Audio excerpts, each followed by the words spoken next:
Hola, buenas y bienvenidos a un nuevo episodio de Omerta Podcast. Hoy, como siempre, me encuentro aquí frente a mis inestimables colaboradores. Hola, buenas, ¿qué tal? Soy Javier de Oro, ya me conocéis. Hola, buenas, soy Juan, ya estuve en el anterior podcast y bueno, un placer de estar aquí. Pues nada, hoy hablaremos de que a veces la realidad supera la ficción. Hoy hablaremos de historias que parecen guionizadas por el mismo Stephen King. Hoy, en Omerta Podcast, vamos a hablar de los casos paranormales más famosos de la historia de España. Pisos con problemas de poltergeist, muertes sospechosas, actuaciones fantasmagóricas en general. Y bueno, para el primer caso que vamos a hablar hoy, nos vamos a ir a Vallecas a conocer el famoso expediente Vallecas. Muchos lo conoceréis por la película Verónica, pero hoy queremos más bajarnos al barro para lo que creo que Orbe va a empezar a contarnos, ¿no? Sí. Pues eso. Bueno, ¿Quién era Estefanía Gutiérrez? principalmente, para empezar, hola, buenas, ¿qué tal?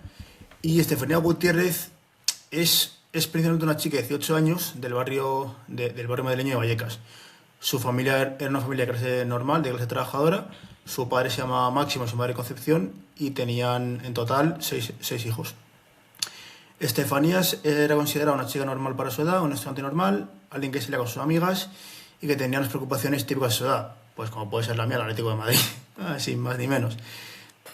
Pero aquí hay un dato puntual, que es que Estefanía no tenía ningún tipo de enfermedad mental ni ningún tipo de historial clínico que nos haga sospechar de una patología previa. Pero hay un matiz muy importante, es que el ambiente en esa casa ya estaba marcado por el luto, ya que unos meses antes el novio de una de sus mejores amigas había muerto en un accidente de moto. Esto, como la adolescencia se notaba muy complicada, esto generó un caldo de cultivo bastante importante en su grupo de amigas y en Estefanía, lo que derivó, lo que supuestamente derivó en una patología. Pero claro, como ya mencioné anteriormente, la familia de Estefanía era una familia bastante tradicional. Os podía estar un poco supeditada por sus creencias religiosas, pero aparte de eso, una familia normal de la época, del barrio de Vallecas, una familia como cualquiera. Pero claro, lo que hace que este caso sea tan potente es que la tragedia no eligió un castillo medieval ni un castillo abandonado, no, no. Eligió un tercer piso, un bloque corriente del barrio Vallecas.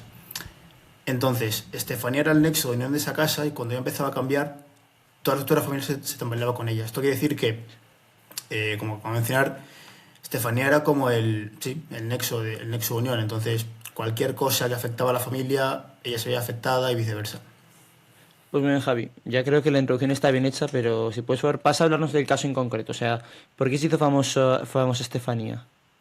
Bueno, Estefanía se hizo famosa por un caso porque estaban en el colegio, en un descanso, y fue durante los meses de febrero y marzo, ya que como ya he mencionado antes, Estefanía estuvo muy marcada ya que el novio de una de sus mejores amigas había fallecido. ¿Y qué hicieron? Bueno, en un descanso en el instituto intentaron contactar con el novio fallecido de esa amiga suya mediante una sesión de Ouija. Esta sesión de Ouija la lidera la propia Estefanía, pero de repente una profesora las descubre. Entra en la sala y rompe el tablero. Y principalmente el testimonio aquí es donde se vuelve aterrador, ya que las compañeras describieron de una forma bastante unánime, todas juntas, como que tras romperse el vaso, una especie de humo negro empieza a salir de los restos del vaso y del tablero y se introdujo supuestamente por la nariz y la boca de Estefanía. Ella se queda en shock, Estefanía se queda en shock y a partir de ese momento Estefanía deja de ser la chica alegre de Vallecas y empieza a sufrir insomnio, a decir que ve sombras, que la llaman por su nombre del pasillo de su casa y tiene comportamientos un poco mm, erráticos, casi propios de un animal, que su familia obviamente no reconoce. Pues muy interesante lo que has de contar. Hablando sobre la profesora, una de las sintomatologías que más asocia a este caso es el de la sugestión colectiva. O sea, existe un testimonio de la profesora. Ella Bueno, a también ver, vio el humo. O sea, ¿qué perdón. testimonios tenemos aparte de la situación de Estefanía?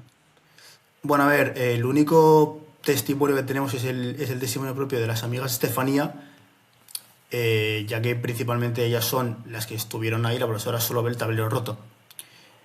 Y la profesora lo único que ve es que ve a unas chicas asustadas porque acaba de pasar, el vaso roto, Y luego además de que el humo es un fenómeno que solo relatan las amigas de Estefanía, por lo que esto puede abrir la puerta a una teoría de sugestión colectiva. Pues nada, muy interesante.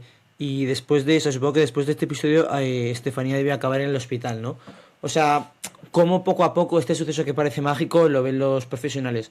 O sea, existen evidencias claras de que lo que pasó no es algo explicable. Bueno, a ver, principalmente principalmente lo que pasa es que la familia Estefanía empieza a notar estos cambios bruscos en su comportamiento y la llevan a diversos hospitales en los que la realizan encefalogramas planos, análisis de sangre exhaustivos, pero estos análisis de sangre y pruebas médicas incesantes acaban siempre con la misma conclusión, es decir, a Estefanía no la pasa absolutamente nada. Es porque no la pasa nada. No había tumores, no había ninguna epilepsia, no había ningún tipo de rastro de alguna sustancia.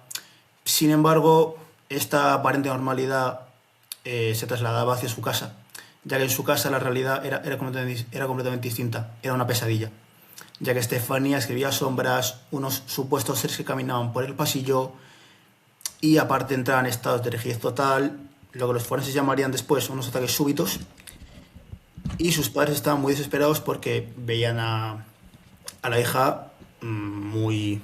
Veían a la hija que estaba muy mal, tenía bastantes episodios de ira, descontrol, pero aparte de esto, Perdón, sobre esto que dices de la ira, ¿se barajó en algún momento de las enfermedades mentales? en algún momento, bueno, a ver, sí es verdad que lo que tú has dicho, que es que hay algunos síntomas que tenía Estefanía que sí encajan con ciertos brotes, con ciertos brotes psicóticos o con ciertos brotes de enfermedades mentales. ¿Cuál es el problema? Que es que la rapidez del deterioro físico y la muerte, y finalmente Estefanía muere por parada cardiorrespiratoria, no fallece por ningún tipo de problema mental. Así que yo creo que la autopsia de la muerte descarta finalmente que muriera por algún tipo de problema mental. Curioso, la verdad, sí, sí. O sea, pero no existe entonces ninguna, o sea, ninguna traza. O sea, que se habla de o sea, del análisis forense. O sea, cuando Estefanía murió, ¿se encontró alguna pista de qué podía haber pasado? Bueno, a ver, principalmente la autopsia termina con una frase final que es bastante curiosa, que es muerte súbita y sospechosa. Entonces, antes de pasar al siguiente tema, voy a explicar qué es una muerte sospechosa. Una muerte sospechosa es un término forense, es un término forense bastante estándar que se suele utilizar cuando no hay una causa de muerte evidente, lo que obliga a abrir un tipo de investigación. Bueno, y luego ya para continuar, para finalizar, finalmente en agosto del 91, tras un episodio de asfixia y coma, como ya he mencionado antes, Estefanía muere en el 91 en el Hospital Gregorio Marañón tras una supuesta parada cardiorrespiratoria. Y ya está, en plan, ya que acaba el caso, Javi. Ah, perdón. No. Bueno, a ver, principalmente el caso... principalmente con la muerte de Estefanía no acaba el caso, porque el caso solo acaba de empezar. Es bastante paradójico.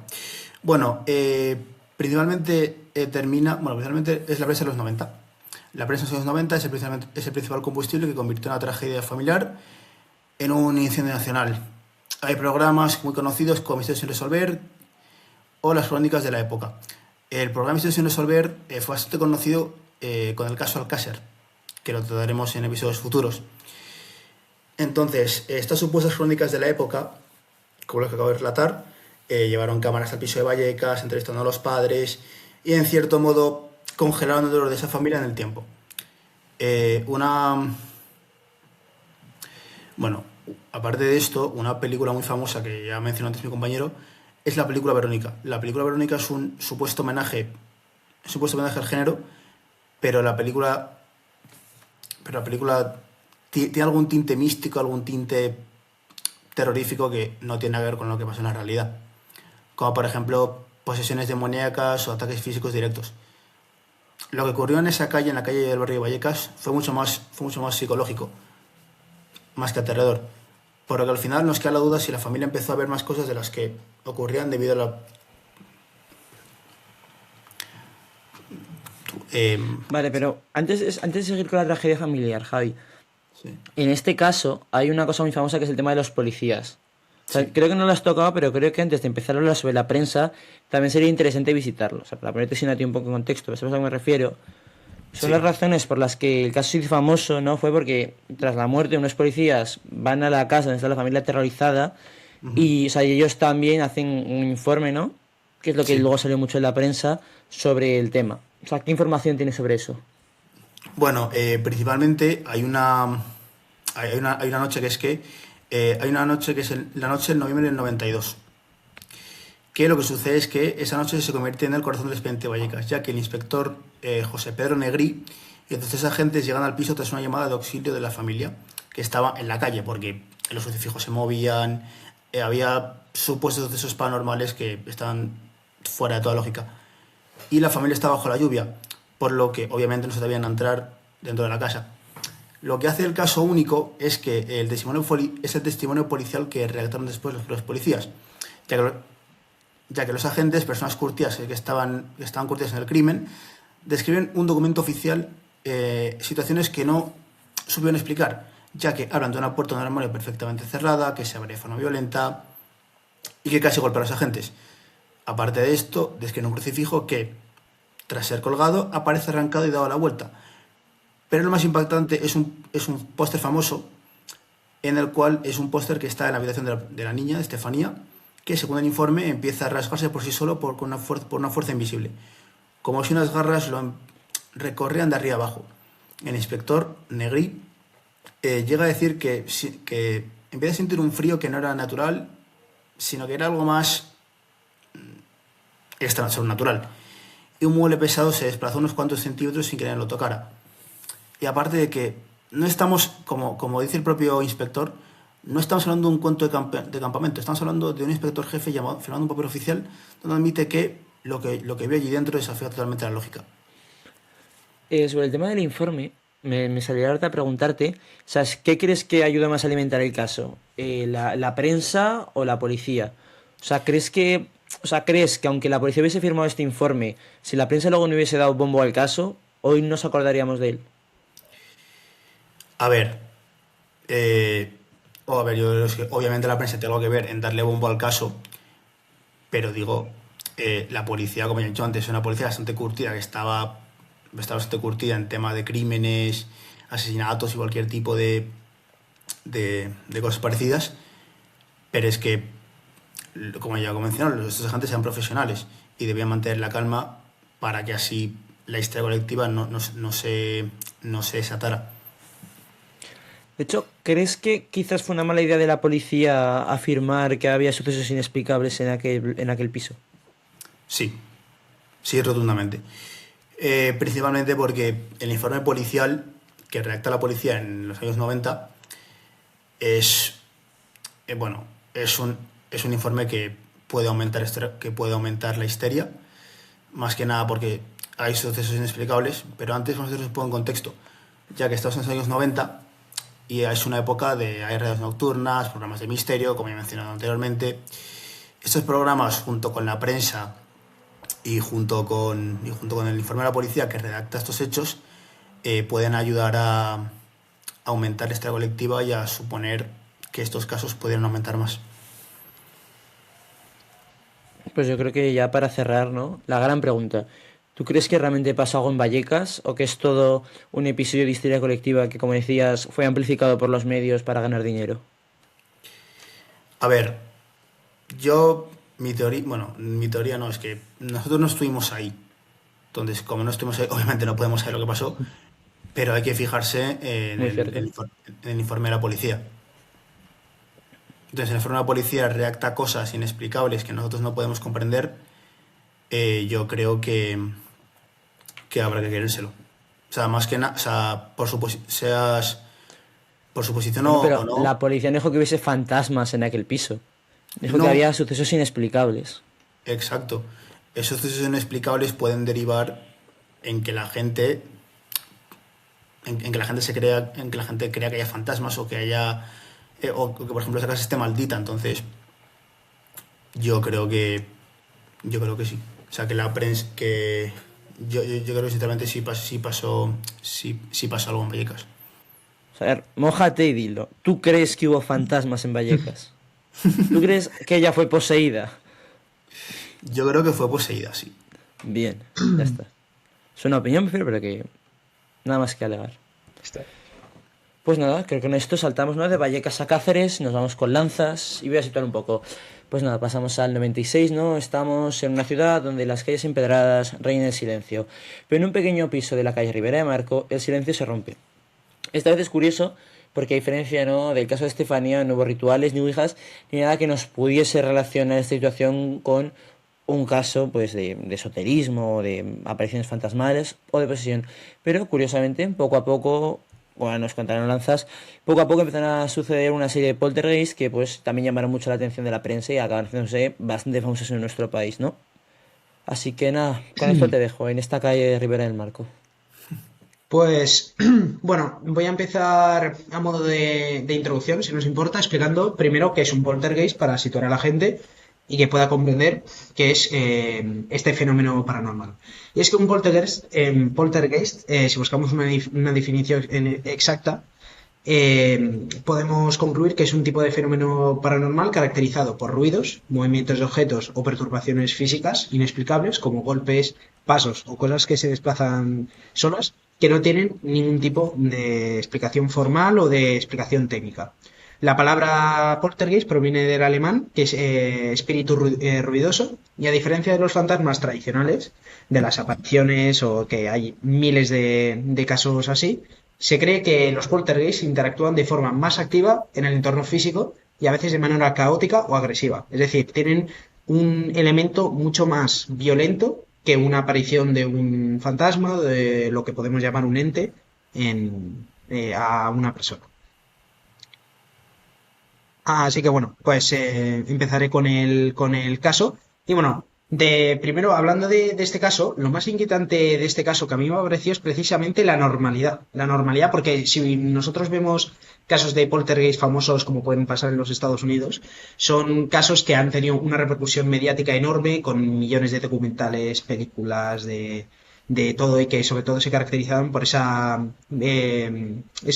forma violenta de ocurrir, de afectar a las personas y demás. Pues yo de lo que he descubierto en este caso es que al final no hay una historia previa, no hay ningún tipo de sugestión mental documentada y no hay un contexto esotérico. Solo hay una madre trabajadora y su hijo de 15 años, que son los que vivían en esa casa. Una familia totalmente normal que nunca había vivido un fenómeno similar. Ni siquiera creo que conocieran el término poltergeist ni nada de eso. O sea, nunca habían experimentado nada parecido.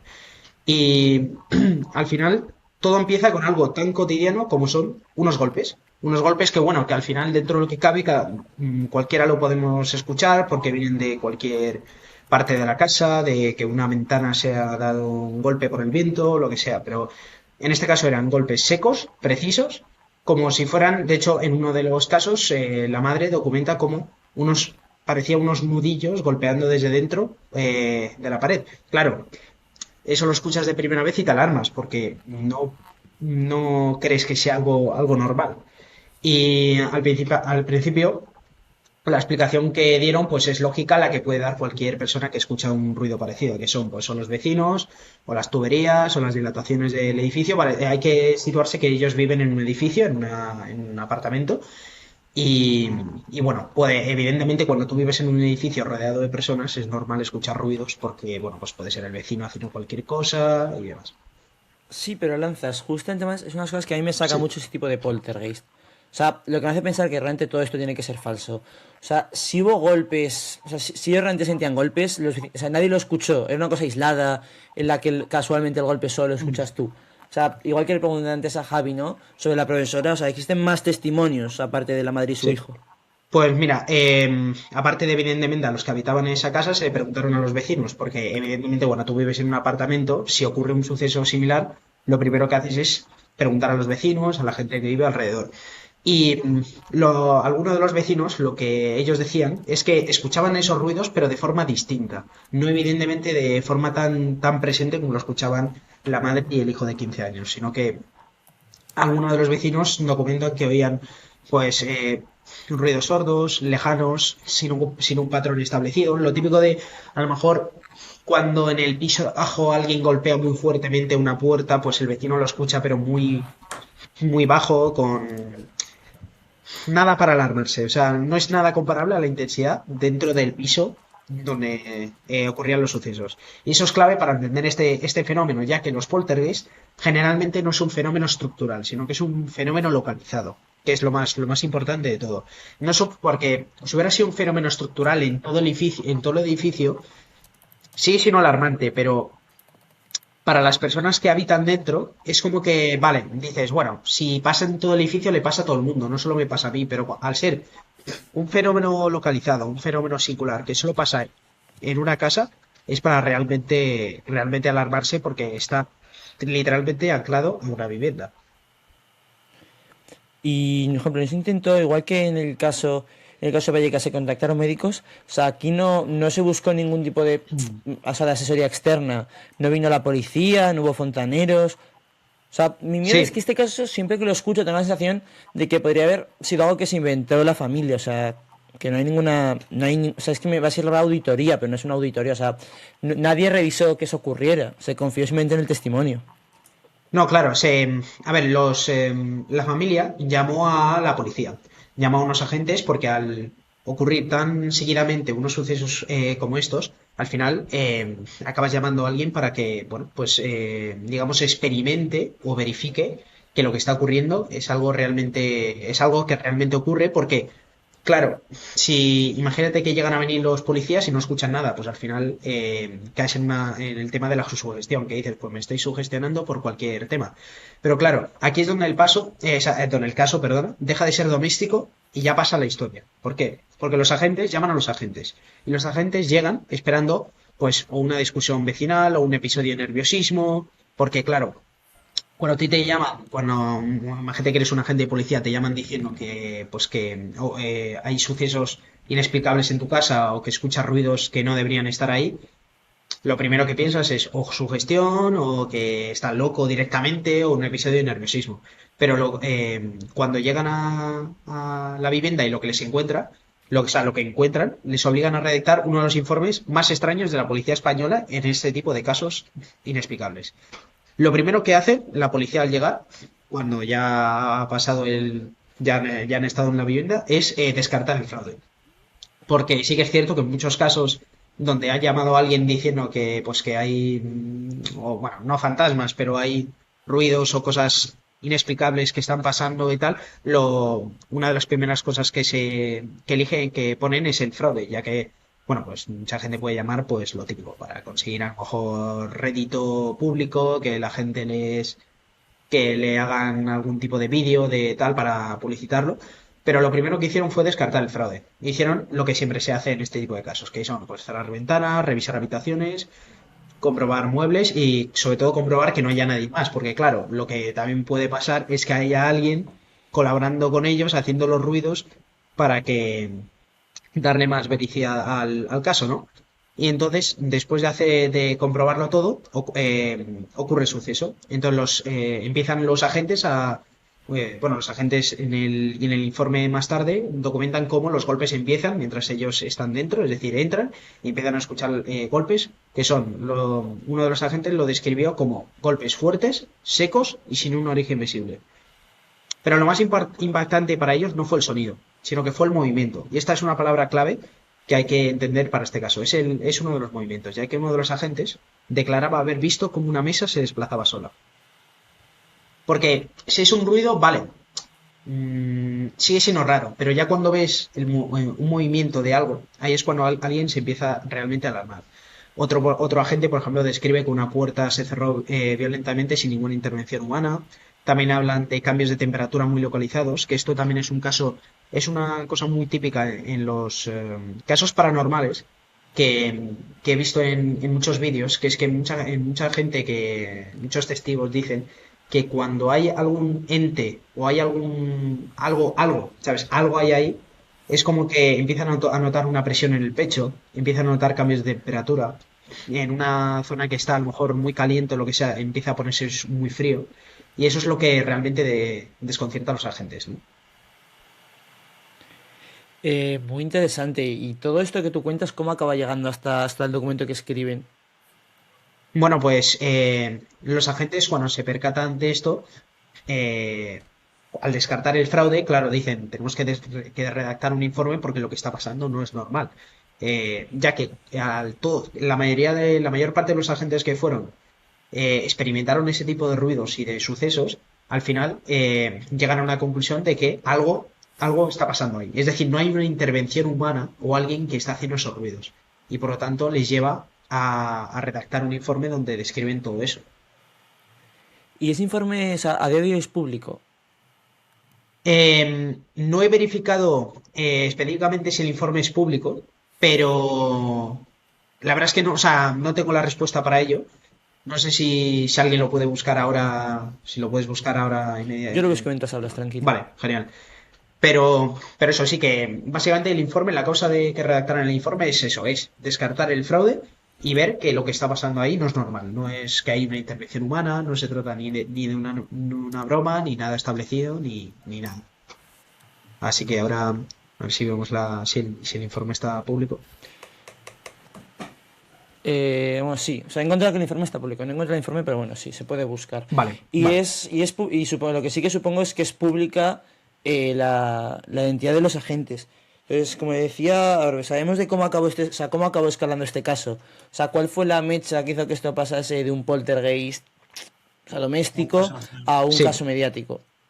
pues yo creo que sobre todo lo que caracterizó a esto que fuera un caso mediático, lo que se hiciese de forma pública tan abrupta, es un poco la singularidad del caso, ya que, a ver, mucha gente había conocido lo que son los poltergeist típicos americanos en oficinas donde todo se empieza a mover, todos se empiezan a lanzar objetos y tal, pero este caso lo que se caracterizó fue que no tenía un carácter violento, no tenía un carácter violento, es decir, nunca se sintieron violentados las personas, la madre y el hijo de 15 años, ni siquiera mucho menos los vecinos, se sintieron violentados, es decir, que algún objeto se le tiró hacia él o que alguna mesa fue directamente hacia él o alguna silla le diese, no, no, no, fue únicamente ruidos que al final que ellos escuchan, movimientos de cosas o incluso objetos que cambiaban de lugar cuando ellos se iban, que al final eso no tenía, claro, no tenía ningún tipo de explicación, pero sobre todo tenía una singularidad que era el movimiento y sobre todo la reacción, que eso es a lo que iba a llegar ahora,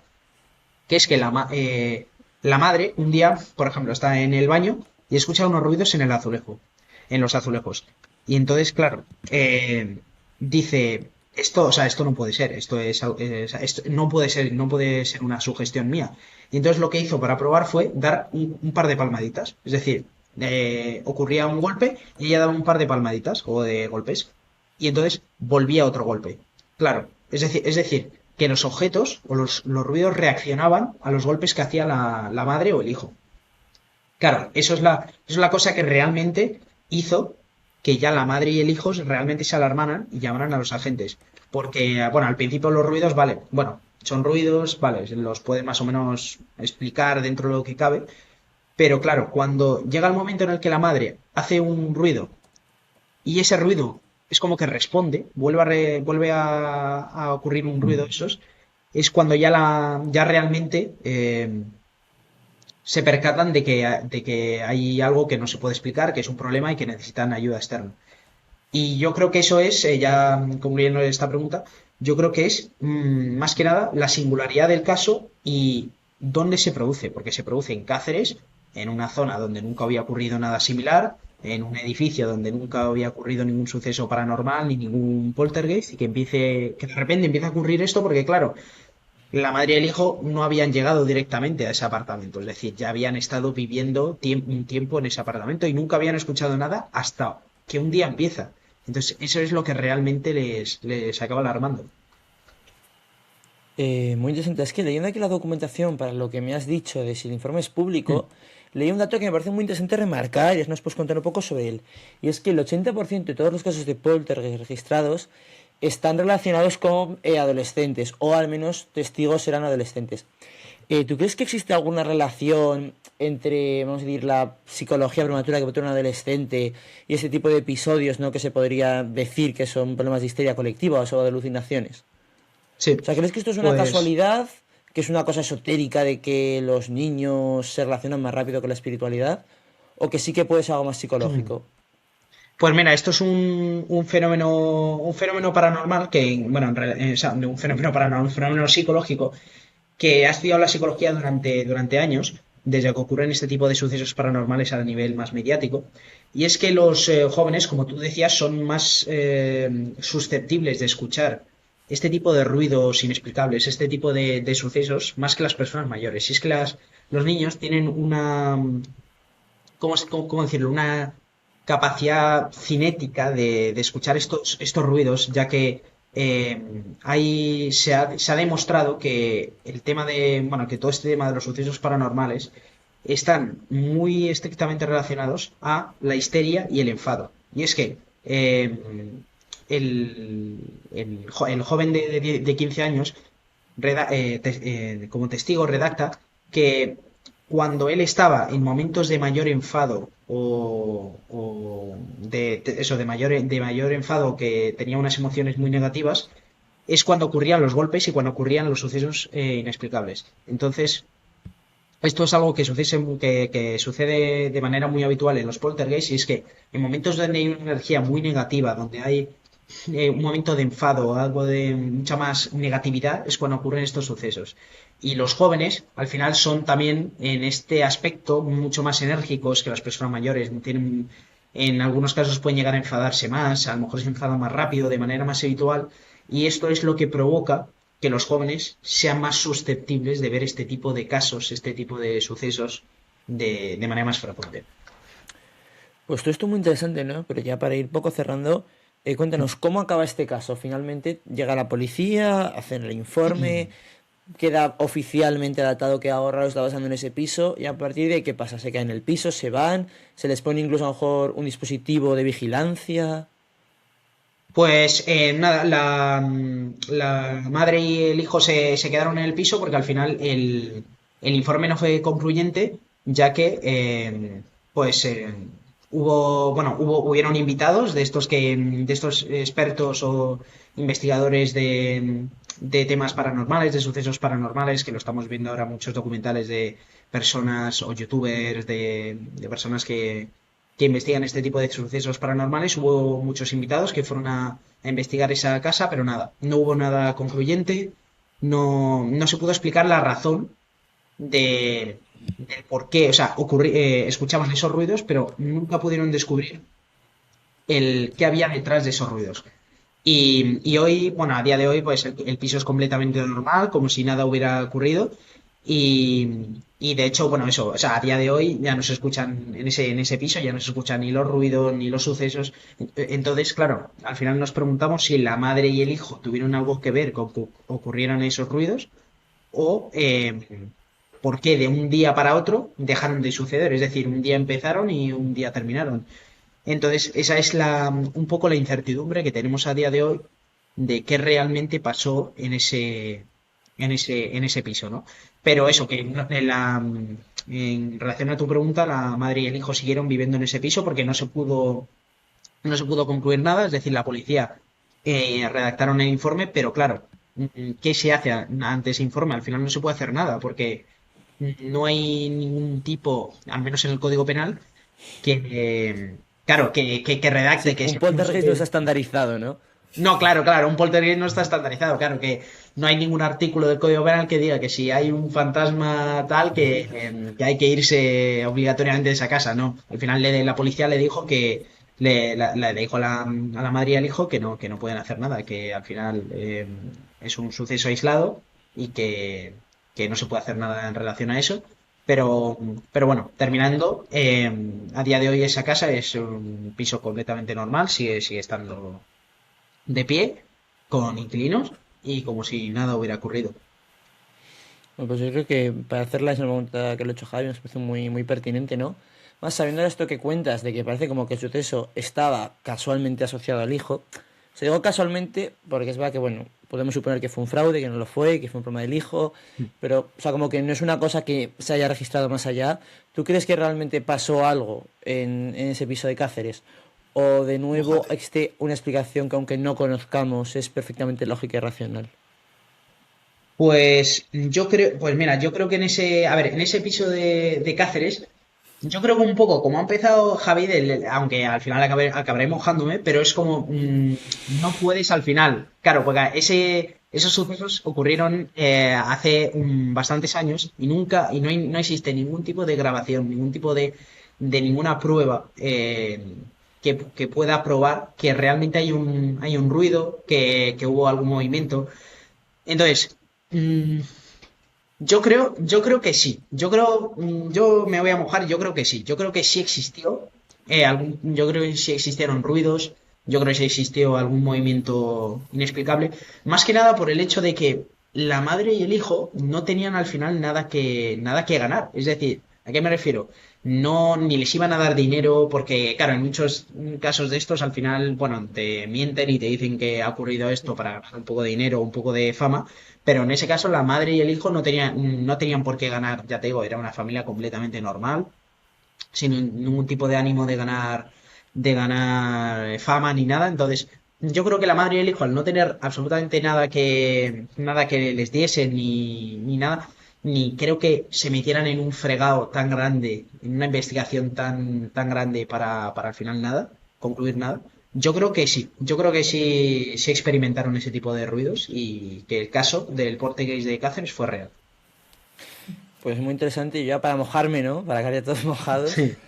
Yo es que igual que el tema de Vallecas nunca me lo acabo de creer, porque es que a mí esa idea de que una persona pueda morir por un suceso paranormal me parece más complicado de entender. Sí que estoy de acuerdo contigo con lo que dices, de que sí me mojaría, o sea, lo que decís, ¿no? No estamos en Cáceres, no estamos ahí para verlo ni para escucharlo, pero pudo pasar algo, esto es lo que decías, que incluso en el caso de que no pasara, lo que sí que queda muy claro del caso, sobre todo después de escucharte, es de que no fue un intento de fraude, ¿no? Como el típico expediente Warren de Estados Unidos, de una familia haciéndose millonaria porque su casa está Claro. embrujada. Pero sí, yo voy a dejarme decir que sí.